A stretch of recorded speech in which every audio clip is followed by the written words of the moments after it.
भारत को security council में जाने से रोकने के लिए ऐसी चाल रची गई चाइना द्वारा जिसको भारत के ही लोगों ने समर्थन दिया। इन तस्वीरों का सच सामने आ गया है, मगर इसके पहले आप बताइए कि इस ट्रेन के बारे में आपने सोचा था कि कोविड में ये कैसे चल रही है। जिन तस्वीरों का एजेंडा बनाया गया उसको खींचने वाले असली रिपोर्टर सामने आए और उन्होंने बताया कि ये तस्वीरें तो 2018 में उनके द्वारा ही खींची गई थी। शशि थरूर कांग्रेस के नेता बताते हैं कि भारत की वजह से चाइना को यूनाइटेड नेशन सिक्योरिटी काउंसिल में सीट मिली और आज के समय चाइना ही भारत का सबसे बड़ा रोड़ा बना है जो भारत के परमानेंट मेंबरशिप में हमेशा वीटो लगा देता है। पूरे विश्व को पता है कि कोरोना फैलाया चाइना ने और वैक्सीन पहुंचाई भारत ने। इस वैक्सीन को रोकना जरूरी हो गया था चाइना के लिए। यह खबर है 20 जनवरी 2021 की। फ्रांस के अंदर खबर छपती है कि भारत ही फार्मेसी ऑफ द वर्ल्ड बनता जा रहा है। जिस दिन यह खबर छपी थी उस दिन तक देखा जाए तो भारत एक प्रकार से कोविड से उबर चुका था और उसके केस कम से कम होते ही जा रहे थे, मतलब कोविड खत्म। पहली बात भारत की ख्याति बढ़ रही थी, दूसरी बात भारत को इससे कोई फर्क नहीं पड़ा था।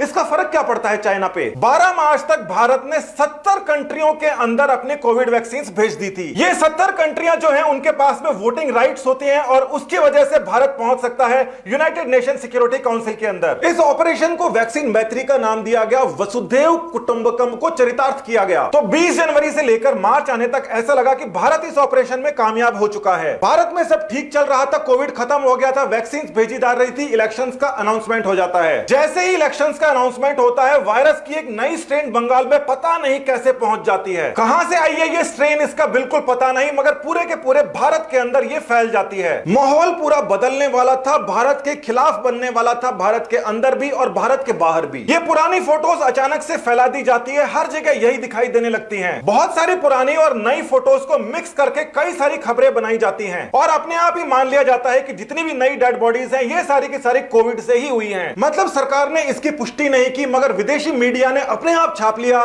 कि ये सारी की सारी बॉडीज कोविड वाली हैं। भारत के अंदर स्थिति खराब हो चुकी है। चाइना का अखबार है साउथ चाइना मॉर्निंग पोस्ट, ये जबरदस्ती कंफर्म कर देता है कि जितनी भी बॉडीज गंगा के अंदर पाई जा रही हैं वो सारी की सारी कोविड विक्टिम्स हैं। और ये जो फोटोज यहां पर यूज की जा रही हैं, आपको पता है पुरानी फोटोज है, किसी के ऊपर भी मास्क नहीं है, पीपी किट नहीं है। ये तक झूठ बोल दी जाती है कि मनोज कुमार सिंह के नाम का एक ऑफिशियल है जिसने इस बात को कंफर्म किया है। इस पूरे के पूरे आर्टिकल के अंदर आप देख लीजिए, जिस लेटर का जिक्र कर रहे हैं कि मनोज कुमार सिंह द्वारा लिखा गया है, वो लेटर इस पूरी की पूरी पोस्ट के अंदर इन्होंने नहीं लगाया क्योंकि ऐसा कोई लेटर था ही नहीं। जबरदस्ती इनको प्रूव करना था ये सारी बॉडीज कोविड विक्टिम है, इंडिया कोविड की वॉर हार गया है, इंडिया की वैक्सीन मत लो। और साथ ही के अंदर फर्जी अकाउंटों से इस प्रकार की बातों को पिन करना शुरू कर देते हैं कि इसीलिए चाइना के अंदर कोई भी खाने का सामान इंडिया से नहीं आता। अब ऐसी कंट्री से आखिर कोई वैक्सीन क्यों लेगा जहां पर उनके खुद के लोग मर रहे हैं। मगर बात इतनी साधारण नहीं है, जो मैनिपुलेशन है उसको देखिए। यह वीडियो आपको YouTube के ऊपर मिल जाएगा, 2013 का है। उस समय वहां पर मुख्यमंत्री समाजवादी पार्टी के थे और केवल 50 रुपए देकर लाश को ठिकाने लगाने का वहां पर कार्यक्रम चल रहा था। नदी के अंदर लाश फेंकने के लिए वहां के कांस्टेबल तक जाया करते थे साथ साथ में। और ये लाशें कौन से मजहब की थी इसके बारे में कहीं पर कोई रिपोर्ट हो नहीं सकती, आपको पता है। थोड़ा सा ढूंढने पर एक और वीडियो आपको 2015 का मिल जाएगा, उस समय भी समाजवादी पार्टी ही वहां पर थी और सबका मुद्दा यह था कि गंगा के अंदर शव क्यों बहाए जा रहे हैं। और ये जो फोटोज वहां पर दिखाई गई थी, हालांकि मीडिया के अंदर फोटोज नहीं दिखाते, उस समय भी नहीं दिखाया करते थे, मगर तकरीबन ऐसे के ऐसे वीडियोस थे जो इस समय कई सारे यूजर्स एक जगह से दूसरी जगह फैला रहे हैं। थोड़ा बहुत आजू बाजू से जरूर कुछ दिखा दे, मगर वर्ल्ड मीडिया लाशों को, चिताओं को जलते हुए नहीं दिखाती।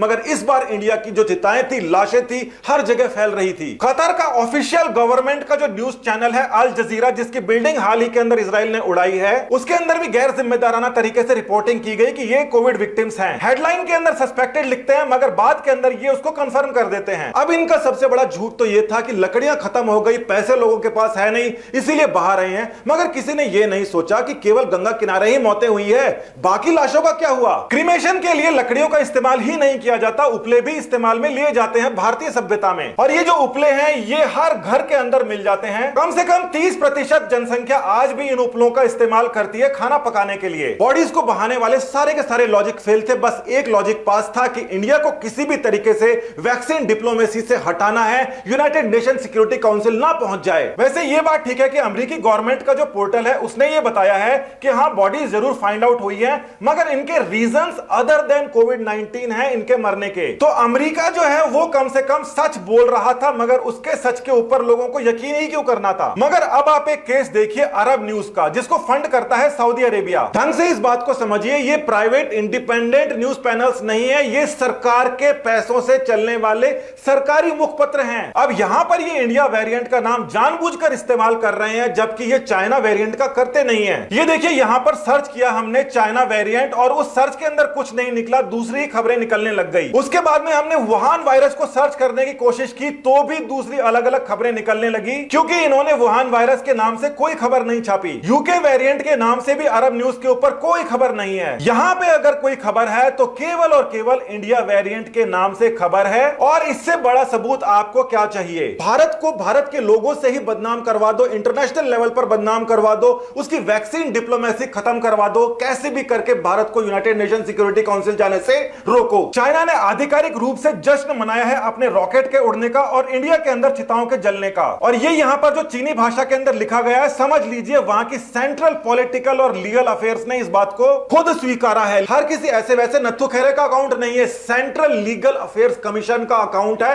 आधिकारिक अकाउंट है। ये खबरें चल रही हैं कि इंडिया की वैक्सीन डिप्लोमेसी और फॉरेन पॉलिसी फेल हो चुकी है। 23 मार्च को बोला जा रहा था कि इंडिया के अंदर बहुत सारा मेडिकल टूरिज्म आएगा, इंडिया को बहुत फायदा होगा। वहीं पर भारत की विपक्षी पार्टियां भी ये स्वीकार रही हैं, वो ये कह रही हैं कि अगर इसी प्रकार से डेड बॉडीज को हर जगह बहाया जाएगा, दिखाया जाएगा, तो हमारी वैक्सीन को कौन स्वीकारेगा? वोट की चाहत के अंदर चाइना की चाल में हमारी विपक्षी पार्टियां आ गई, अब जाकर उनको एहसास हो रहा है। मगर अभी तक ये क्या क्या कर चुकी हैं? हमारे ही लीडर्स पूछ रहे हैं कि बच्चों की वैक्सीन इंडिया से बाहर क्यों भेजी जा रही है, जबकि असली बात यह है कि वैक्सीन को बच्चों को लगाने की फिलहाल परमिशन ही नहीं है। पहले कई सारे क्लिनिकल ट्रायल्स होते हैं, क्लिनिकल ट्रायल्स के बाद के अंदर वो मैच्योर को लगाई जाती है और मैच्योर लोगों को लगाने के बाद के अंदर फोर्थ फेज जो मार्केट सर्विलेंस कहते हैं, इस मार्केट सर्विलेंस का डेटा इकट्ठा होने के बाद बच्चों को लगाने की परमिशन दी जाती है, जो अभी तक हुआ नहीं है। जबकि राहुल गांधी जी को यह बताना चाहिए कि राजस्थान के अंदर जो कांग्रेस गवर्नमेंट है, वहां पर इतनी भयंकर लापरवाही क्यों चल रही है कि इस समय तक 11.5 लाख डोज जो हैं वो प्रदेश के अंदर खराब हो चुकी है। राजस्थान में ये वैक्सीन बहुत ही डेलिकेट वैक्सीन है, 10% तक खराब हो सकती हैं, मगर 40% तक